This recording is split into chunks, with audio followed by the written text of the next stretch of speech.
La préhistoire en Europe, des premiers hommes à l'âge du bronze.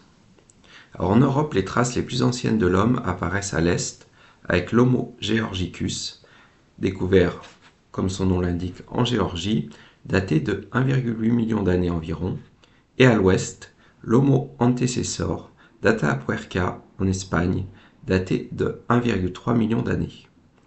Depuis environ 1,6 million d'années, différents groupes humains se déplacent ainsi en Europe et occupent d'importants espaces.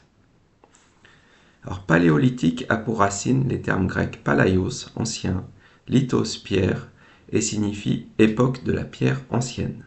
Le mot a été inventé par le préhistorien britannique John Lubbock en 1865 pour décrire la période de la préhistoire caractérisée par l'utilisation d'outils en pierre taillée par les premiers humains. À partir de moins 600 000, on passe aux centaines de milliers d'années, certains groupes développent des techniques et des modes de vie que l'on appelle acheléens, du nom de site de Saint-Acheul, près d'Amiens. Ils se distinguent par un outillage qui se perfectionne avec des silex bifaces qui permettent de trancher, percer, et ils domestiquent le feu en moins 400 000. À partir de moins 300 000, on entre dans le paléolithique moyen, période durant laquelle le continent est occupé de manière plus permanente par différentes populations, avec davantage de signes d'habitat et un outillage plus important. À cette période, une autre branche humaine se développe en Europe, l'homme de Néandertal. Son physique robuste et trapu lui a valu la réputation d'un sauvage à peine humanisé, mais les découvertes archéologiques témoignent au contraire qu'il était doté de savoir-faire technique, de rituels funéraires. À partir de moins 40 000, cette fois on passe aux dizaines de milliers d'années, l'Homo sapiens est attesté en Europe, probablement venu d'une migration depuis le Proche-Orient. L'homme de Néandertal disparaît, mais des analyses d'ADN fossiles indiquent cependant qu'il y a eu des métissages entre l'homme de Néandertal et l'Homo sapiens. Homo sapiens signifie homme qui sait, qui commence à réfléchir sur lui-même. Et autour de moins 40 000, l'évolution humaine coïncide en effet avec de nouvelles techniques. L'Homo sapiens invente des propulseurs, des hameçons pour la chasse et la pêche, des aiguilles qui permettent de coudre, et on remarque des parures en coquillage et les premières représentations figurées, des statuettes de femmes, d'animaux, et les premières peintures avec des pigments naturels appliqués aux doigts, au charbon végétal ou de crin. Ce sont essentiellement des représentations animales auxquelles s'ajoutent des signes abstraits, des idéogrammes, très rarement des représentations humaines. Ces représentations sont créées dans des grottes, difficiles d'accès, probablement réservées à des cérémonies. On pense évidemment à la grotte de Lascaux, datée d'environ 20 000 ans.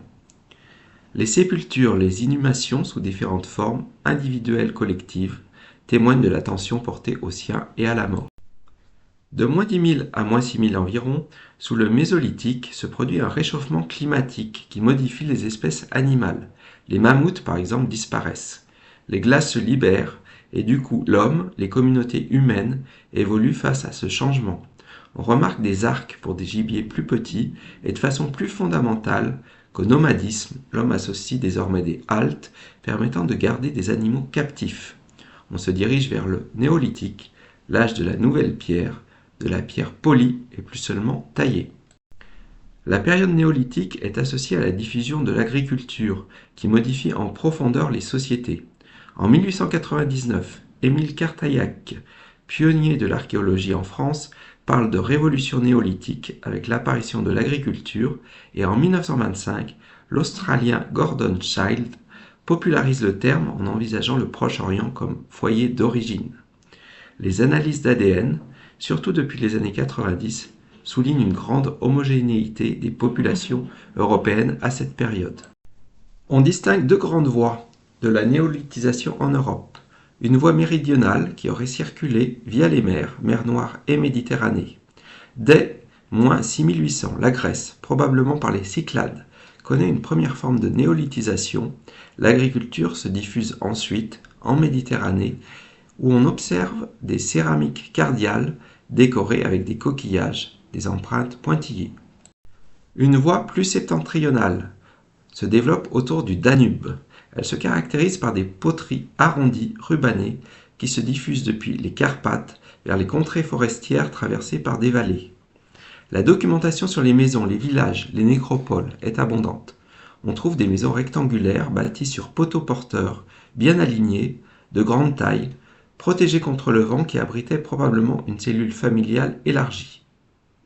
Les villages rubanés sont le plus souvent ouverts, l'agriculture est associée à un élevage intensif, en particulier bovin. Sur les frontières occidentales, les espaces maritimes jouent un rôle considérable. Autour de -4000, les îles britanniques connaissent une économie agro-pastorale et ont des contacts bien attestés de l'autre côté de la Manche. On retrouve les mêmes formes de céramique. Au nord de l'Europe, structurée par la mer Baltique, l'agriculture se diffuse également. À partir du 5e millénaire, la documentation apparaît plus abondante et plus diverse, avec des fabrications locales de céramique, des espaces funéraires aux logiques territoriales. Ce qu'on voit, c'est s'affirmer des identités régionales.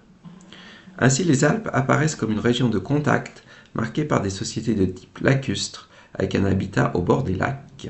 Sur les façades littorales, en Occident, de -4500 à -2000, on voit également se développer un phénomène étonnant, le mégalithisme. Les premières architectures monumentales sont réalisées en terre avec des fossés. Ainsi, les longues barrows en Angleterre, des longs tumulus. Puis, en -4000, les tertres monumentaux disparaissent au profit de l'augmentation de mégalithes, des pierres très importantes, disposées probablement à l'aide de cordes et de troncs d'arbres, afin de marquer les espaces. On distingue le menhir, pierre dressée, qui peut être isolé en alignement, en cercle, et dans ce cas on parle de cromlech. Le henge, plus complexe, présente une disposition de pierres horizontales entre les pierres dressées. Et les dolmens sont des ensembles de pierres verticales horizontales qui étaient recouvertes de terre et ou de pierre. Il faut signaler 2 sites exceptionnels. Premier site, les alignements de Karnak et les monuments environnants dans la baie de Quiberon, datés de -4500 à -3500 et qui servaient probablement à la fois de lieu funéraire, de rassemblement collectif pour marquer l'espace. Deuxième site, Stonehenge est le site très proche d'Avebury, un important complexe autour d'un centre, le cromlech, une aire circulaire de 100 mètres de diamètre, réaménagée en -2600 avec des pierres monumentales et des pierres bleues.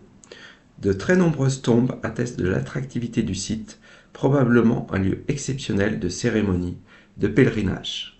En -3000, on assiste à l'extension géographique maximale des mégalithes. On observe aussi des vallées couvertes, des sépultures collectives plus discrètes, car recouvertes de grandes dalles ou de pierres, mais de grandes dimensions, à la chaussée Tirancourt dans le bassin parisien ou dans le Val d'Oise avec la pierre turquaise. Au cours du 3e millénaire, une nouveauté s'impose dans une large moitié du centre de l'Occident, le campaniforme, avec des céramiques en forme de cloches renversées, décorées de bandes géométriques, des corps que l'on retrouve sur les objets funéraires, des poignards en cuivre, des pointes en silex. Cette diffusion témoigne de déplacements sur de vastes distances.